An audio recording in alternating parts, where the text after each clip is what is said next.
ಶುರುವಾಗಿ ನಾನು ಮೊದಲ ಹಾಡು ಬರೆದು ಅದು ಯಶಸ್ವಿಯಾಗಿ ಅದಾದಮೇಲೆ ಬಹುಶಃ ಇನ್ನೆಲ್ಲ ಡೈಲಿ ನನಗೆ ಬರೆಯೋದಕ್ಕೆ ಹಾಡಿರುತ್ತೆ ಅಂತ ಒಂದು ಭ್ರಮೆಯಲ್ಲಿದ್ದಂಥ ಒಂದು ಟೈಮು. ಸೊ ಒಂದು 2 ಮಂತ್ಸ್ ಆಗ್ತಿದ್ದಂಗೆ ಗೊತ್ತಾಗುತ್ತೆ ನನಗೆ, ಇಲ್ಲ ಇದು ಇನ್ನೂ ಇದೆ, ಇನ್ನೂ ಕಲಿಯೋದಿದೆ, ಇನ್ನೂ ನಾವು ಅಪ್ರೋಚ್ ಮಾಡೋದಿದೆ ಅಂತ ಗೊತ್ತಾದಾಗ ನಾನು ಒಂದಿಷ್ಟು ಲಿಸ್ಟ್ ಮಾಡ್ತೀನಿ. ಅಂದರೆ ನಾನು ಯಾರ್ಯಾರ ಜೊತೆ ವರ್ಕ್ ಮಾಡಬೇಕು ಅನ್ನೋ ಒಂದು ಆಸೆ ಇದೆ ನನಗೆ, ಯಾರ್ಯಾರ ಜೊತೆ ಕಲಿಯೋದಕ್ಕೆ ಜಾಸ್ತಿ ಸಿಗುತ್ತೆ ಅಂತ ಲಿಸ್ಟ್ ಮಾಡಬೇಕಾದ್ರೆ ಮುಖ್ಯವಾಗಿ ಒಂದಿಷ್ಟು ಜನರ ಲಿಸ್ಟಲ್ಲಿ, ಮ್ಯೂಸಿಕ್ ಡೈರೆಕ್ಟರ್ ಲಿಸ್ಟಲ್ಲಿ ಅನೂಪ್ ಸೀಳಿನವರ ಹೆಸರು ಮೇಲೆ ಇರುತ್ತೆ. ಸೊ ನಾನು ಫೋನ್ ಮಾಡ್ತೀನಿ ಅನೂಪ್ ಸರ್ಗೆ, ಫೋನ್ ಮಾಡಿ, ಸರ್ ಈ ಥರ ನಾನೊಂದು ಹಾಡು ಬರೆದಿದ್ದೀನಿ, ನಾನು ಅಪ್ಪು ಸರ್ ಸಿನಿಮಾಗೆ ಚಂದ ಚಂದ ನನ್ನ ಹೆಂಡ್ತಿ ಅಂತ ಹಾಡು ಬರೆದಿದ್ದೀನಿ, ಹಿಟ್ ಆಗಿದೆ ಸರ್. ಸೊ ನನಗೆ ನಿಮ್ಮ ಜೊತೆ ಕೆಲಸ ಮಾಡಬೇಕು ಅಂತ ತುಂಬ ಆಸೆ ಇದೆ ಅಂತ ಹೇಳ್ತೀನಿ. ಆವಾಗ ಅವರು ಖಂಡಿತ ವರ್ಕ್ ಮಾಡ ಅಂತ ಹೇಳಿ ನಾಳೆನೇ ಬನ್ನಿ ಅಂತ ಹೇಳಿಲ್ಲ. ಸೊ ಒಂದು 3-4 ಮಂತ್ಸ್ ಆಯ್ತು. ಅದು 1 ಮಂತ್ ಆದಮೇಲೆ ಫೋನ್ ಮಾಡಿ, ಅದಾದಮೇಲೆ ಫೋನ್ ಮಾಡಿ, ಯೂಶ್ವಲ್ ಟೆಸ್ಟ್ಗಳಿರುತ್ತೆ ಇಂಡಸ್ಟ್ರಿಯಲ್ಲಿ. ಅಂದರೆ ಪೇಷನ್ಸ್ ಟೆಸ್ಟ್. ಅಂದರೆ ಒಬ್ಬ ಲಿರಿಕ್ ರೈಟರ್ಗೆ ತುಂಬ ಇಂಪಾರ್ಟೆಂಟ್ ಆಗಿರೋದು ತಾಳ್ಮೆ. ಸೊ ಆ ತಾಳ್ಮೆ ಇದೆಯಾ ಇಲ್ವಾ ಅನ್ನೋದೊಂದು ಟೆಸ್ಟ್ ಇದೇ ಇರುತ್ತೆ. ಸೊ ಆ ಟೆಸ್ಟ್ ಒಂದು 3-4 ತಿಂಗಳು ಕೊಟ್ಟರು ನನಗೆ. ಅದಾದಮೇಲೆ ನಾನು ಹೋದೆ. ಸೊ ಹೋಗಿ ಅನೂಪ್ ಸರ್ ಜೊತೆ ವರ್ಕ್ ಮಾಡೋದಕ್ಕೆ ಶುರು ಮಾಡಿದೆ. ಸಾಮಾನ್ಯವಾಗಿ ಒಂದು ಹಾಡು ಹಿಟ್ ಆದಾಗ ಸೊ ಆ ಜಾನರ್ ಮಾತ್ರ ಬರೀತಾರೇನೋ ಅನ್ನೋ ಒಂದು ನಂಬಿಕೆಯಲ್ಲಿ ಆ ಥರದ್ದೇ ಹಾಡುಗಳನ್ನು ಕೊಡ್ತಾರೆ. ಬಟ್ ಮೊದಲು ನಾನು ಎಕ್ಸ್ಪೆಕ್ಟೇ ಮಾಡಿಲ್ಲ. ಸೊ ಅವ್ರದ್ದು ತುಂಬ ಎದ್ದೇಳು ಮಂಜುನಾಥದಿಂದ ಇರ್ಬೋದು, ಸಿದ್ಲಿಂಗು ಆಗಿರಬಹುದು, ನಾನು ಅವನೆಲ್ಲ ಅವಳು, ಈ ರೀತಿಯ ತುಂಬ ವಿಭಿನ್ನವಾದ ಹಾಡುಗಳಿಗೆ ನಾನು ಅಭಿಮಾನಿ. ಸೊ ನಾನೇನು ಅಂದ್ಕೊಂಡೆ, ಮೆಲೋಡಿ ಅವ್ರ ಹೆಸರಲ್ಲೇ ಇದೆ ರಾಗನಿಧಿ ಅಂತ, ಒಂದು ಮೆಲೋಡಿ ಹಾಡು ಕೊಡ್ಬೋದು ಅಂತ.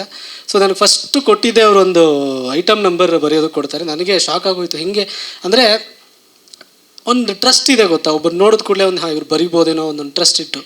ಸೊ ಇಷ್ಟು ಒಂದು 6 ವರ್ಷಗಳಾಯಿತು ನಾನು ಚಿತ್ರ ಸಾಹಿತ್ಯದ ಒಂದು ಪಯಣದಲ್ಲಿ. ಇಷ್ಟರಲ್ಲಿ ನಾನು ಅತಿ ಹೆಚ್ಚು ಹಾಡು ಬರೆದಿರೋದು ಅನೂಪ್ ಸರ್ಗೆ.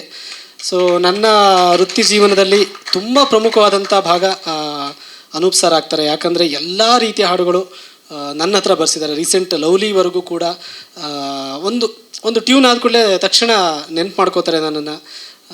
ಅದಕ್ಕೆ ನಾನು ಯಾವಾಗಲೂ ಆಭಾರಿಯಾಗಿರ್ತೀನಿ.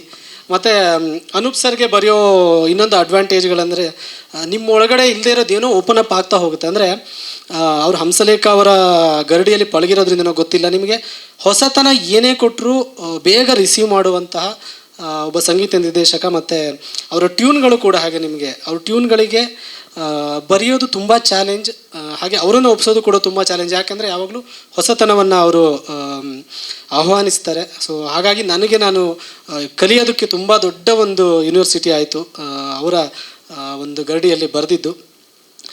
ಇನ್ನು ಪ್ರೀತಿ ಅನ್ನೋದೇ ಅವರು ಇದ್ರ ಬಗ್ಗೆ ತುಂಬ ಟೈಮಿಂದನೂ ಹೇಳ್ತಾ ಇದ್ರು. ಇವಾಗ ಲಾಕ್ಡೌನ್ ಟೈಮಲ್ಲೂ ಎಲ್ಲ ಸುಮ್ಮನೆ ನಾವು ಒಂದು ಟ್ಯೂನ್ ಕಳಿಸೋರು, ಇದೇನೋ ಹಿಂಗೆ ಮಾಡೋಣ ಅಂತೆಲ್ಲ ಹೇಳ್ತಾ ಇದ್ರು. ಅದಾದಮೇಲೆ ಅವರು ಕಂಟಿನ್ಯೂಸ್ಲಿ ಸಿನಿಮಾಗಳು ಅದರಲ್ಲೆಲ್ಲ ಬ್ಯುಸಿ ಆಗಿದ್ದರಿಂದ ಮಾಡೋಕ್ಕಾಗಿರಲಿಲ್ಲ. ಸೊ ನಮಗೇನಾಗುತ್ತೆ, ಸಿನಿಮಾದಲ್ಲಿ ಸಾಮಾನ್ಯವಾಗಿ ಒಂದು ಪರಿಧಿಯಲ್ಲಿ ವರ್ಕ್ ಮಾಡ್ತೀವಿ ನಾವು. ಅಂದರೆ ಈ ಸಿಚುವೇಶನ್ ಇರುತ್ತೆ, ಈ ಕ್ಯಾರೆಕ್ಟರ್ ಇರುತ್ತೆ, ನಮಗೆ ಇಲ್ಲಿ ಹಳ್ಳಿ ಆದರೆ ಹಳ್ಳಿ ಪದಗಳನ್ನು ಯೂಸ್ ಮಾಡಬೇಕು, ಸಿಟಿ ಆದರೆ ಸಿಟಿ ಪದಗಳನ್ನು ಯೂಸ್ ಮಾಡಬೇಕು, ಮೀಟ್ರ್ ಅಂತ ಇರುತ್ತೆ. ಒಂದಿಷ್ಟು ಆಯಾಮಗಳಲ್ಲೇ ವರ್ಕ್ ಮಾಡೋದ್ರಿಂದ ನಮ್ಮತನಗಳನ್ನು ಉಳಿಸ್ಕೊಳ್ಳೋದು ತುಂಬ ಕಷ್ಟ ಆಗುತ್ತೆ. ಒಂದಿಷ್ಟು ಅನಿವಾರ್ಯತೆಗಳಿಗೆ ಬಿದ್ದು ನಾವು ಕೆಲಸ ಮಾಡಬೇಕಾಗುತ್ತೆ. ಅನಿವಾರ್ಯತೆಯ ನಡುವೆನೂ ಕೂಡ ತನ್ನತನವನ್ನು ಉಳಿಸ್ಕೊಂಡು ಇಲ್ಲಿಯ ತನಕ ಎದ್ದೇಳು ಮಂಜುನಾಥದಿಂದ ರೀಸೆಂಟ್ ಲವ್ಲಿವರೆಗೂ ಕೂಡ ನೀವು ಒಂದು ಹಾಡು ಇನ್ನೊಂದು ಹಾಡಿನಂತಿಲ್ಲ, ಎಲ್ಲವೂ ವಿಭಿನ್ನವಾಗಿ. ಮತ್ತು ಅವರ ಯಾವುದೇ ಹಾಡು ರಿಲೀಸ್ ಆಗಲಿ, ಈವನ್ ಈ ಹಾಡು ರಿಲೀಸ್ ಆದಾಗಲೂ ನೀವು ಯೂಟ್ಯೂಬ್ ಕಮೆಂಟ್ ಚೆಕ್ ಮಾಡಿ, ಒಬ್ಬ ಆದರೂ 1000 ಕಮೆಂಟ್ ಇದ್ದರೆ ಮಿನಿಮಮ್ ಒಬ್ಬರಾದರೂ ಹಾಕಿರ್ತಾರೆ ಒರಿಜಿನಲ್ ಕಂಪೋಸರ್ ಅನೂಪ್ ಸೀಳಿನ್ ಅಂತ. ಸೊ ಆ ಒರಿಜಿನಾಲಿಟಿಯನ್ನು, ಆ ತನ್ನತನವನ್ನು, ಹೊಸತನವನ್ನು ಇಷ್ಟು ವರ್ಷಗಳ ಕಾಲ ಕಾಪಾಡ್ಕೊಂಬರೋದಿದೆಯಲ್ಲ, ಅದು ತುಂಬ ದೊಡ್ಡ ಸವಾಲು. ಯಾಕಂದರೆ ಮ್ಯೂಸಿಕ್ ಇಂಡಸ್ಟ್ರಿ ಅನ್ನೋದು ದೊಡ್ಡ ಒಂದು ಸಾಗರ ಸರ್. ಅದು ಆ ಸಾಗರದಲ್ಲಿ ಇವತ್ತಿಗೂ ಟ್ರೆಂಡಿ ಮ್ಯೂಸಿಕ್ ಕೊಡ್ತಾ ಇದ್ದಾರೆ, ಇವತ್ತಿಗೂ ಹಿಟ್ ಕೊಡ್ತಾ ಇದ್ದೀರಾ. ಇವತ್ತಿಗೂ ಒಂದು FM ಅಲ್ಲಿ ಒಂದು 10 ಸಾಂಗ್ ಬಂದರೆ ಒಂದು 3 ಸಾಂಗ್ ಮಿನಿಮಮ್ ನಿಮ್ಮ ಸಾಂಗ್ ಬರ್ತಾ ಇರುತ್ತೆ.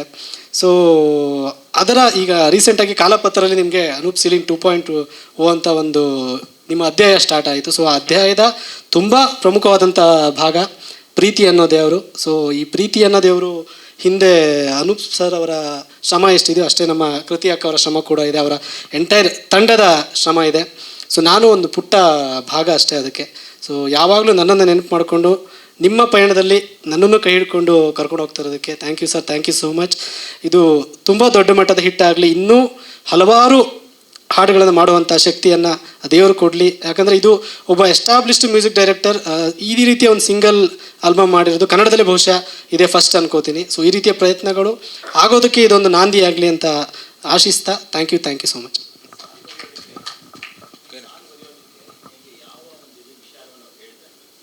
ಇಲ್ಲ, ಅವ್ರ ಕಾನ್ಸೆಪ್ಟ್ ಇದ್ದಿದೆ ಅದು ಸರ್. ಅಂದರೆ ನಾವು ಪ್ರೀತಿಯನ್ನು ದೇವರು ಅಂತ ಹೇಳೋ, ನಾವು ಯೂಶ್ವಲಿ ಒಂದು ಲವ್ ಸಾಂಗಲ್ಲಿ ಬೇರೆ ಥರ ಹೇಳ್ತೀವಿ, ಇಬ್ಬರು ಪ್ರೀತಿ ಮಾಡೋದ್ರ ಬಗ್ಗೆ ಎಲ್ಲ ಹೇಳ್ತೀವಿ.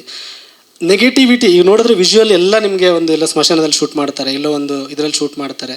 ಸೊ ಪ್ರೀತಿ ಅನ್ನೋದು ಬರೀ ಒಂದು ಹುಡುಗಿ ಮಧ್ಯೆ ಇರುವಂಥದ್ದು ಮಾತ್ರ ಅಲ್ಲ, ಒಂದು ಪ್ರಕೃತಿ ಮಧ್ಯೆ ಇರುವಂಥದ್ದು ಪ್ರೀತಿ, ಇಬ್ಬರು ಫ್ರೆಂಡ್ಸ್ ಮಧ್ಯೆ ಇರುವಂಥದ್ದು ಪ್ರೀತಿ. ಸೊ ಪ್ರೀತಿಯನ್ನು ಡಿಫೈನ್ ಮಾಡುವಂಥ ಒಂದು ಹಾಡು, ಅದನ್ನು ವಿಜುವಲಿ ತೋರಿಸ್ತಾ ನಿಮಗೆ ನೋಡಬೇಕಾದ್ರೆ ಈ ಸಾಂಗಲ್ಲಿ ಹಲವಾರು ವಿಚಾರಗಳಿದೆ. ಈಗ ರಾಜಕಾಲುವೆಯಲ್ಲಿ ಮೇಲೆ ಕೂತ್ಕೋತಾರೆ, ಅಲ್ಲಿ ಕೂತಾಗ ಅಲ್ಲಿ ಕೆಳಗಡೆ ನೀವು ಇದನ್ನು ನೋಡಿದ್ರೆ, ಯಾರೇ ಆಗಲಿ ಒಬ್ಬ ಸೂಕ್ಷ್ಮತೆಯಿಂದ ನೋಡಿದ್ರೆ ಎಷ್ಟು ಹಾಳು ಮಾಡಿಬಿಟ್ಟಿದ್ದೀವಿ ನಾವು ಅನ್ನೋದೊಂದು ಹೊಡೆಯುತ್ತೆ. ಸೊ ಪ್ರೀತಿಯನ್ನು ಯಾವಾಗಲೂ ನಾವೊಂದು ಚಿಕ್ಕಮಂಗ್ಳೂರು, ಕೊಡಗು ಬ್ಯೂಟಿಫುಲ್ ಜಾಗದಲ್ಲೇ ತೋರಿಸ್ಬೇಕು ಅಂತ ಇಲ್ಲ. ಸೊ ಅವ್ರು ಹೇಳಿದಾಗಲೇ ನನಗೆ ತುಂಬ ವಾವ್ ಅನ್ನಿಸ್ತು ಇದು. ಸೊ ಒಂದಿಷ್ಟು ವಿಚಾರಗಳನ್ನು ಹೇಳೋಣ ಸರ್, ಯಾಕಂದರೆ ಸಂಗೀತಕ್ಕೆ ತುಂಬ ದೊಡ್ಡ ಶಕ್ತಿ ಇದೆ. ಸೊ ಏನೇ ವಿಚಾರಗಳಾಗಿರಬಹುದು, ಏನೇ ನೆಗೆಟಿವಿಟಿಗಳು ಎಲ್ಲೇ ಹಬ್ಬಲಿ, ಬಟ್ ಸಂಗೀತ ಇದೆಯಲ್ಲ ಅದು ತುಂಬ ದೊಡ್ಡದು. ಇದು ಏನೇ ಹಬ್ಬಿದ್ರೂ ಒಂದು 2 ದಿನ ನಾವು ನೋಡ್ತೀವಿ, ನಗ್ತೀವಿ, ಓ ಹಿಂಗೆ ಹಂಗೆ ಅಂತೀವಿ. ಬಟ್ ಮ್ಯೂಸಿಕ್ ಇದೆಯಲ್ವ, ಅದಕ್ಕೆ ತುಂಬ ದೊಡ್ಡ ಶಕ್ತಿ ಇದೆ. ಸೊ ಅದ್ರ ಮೂಲಕ ಹೇಳ್ತೀನಿ ಅಂದಾಗ ನನಗೆ ತುಂಬ ಖುಷಿ ಆಯಿತು ಸರ್.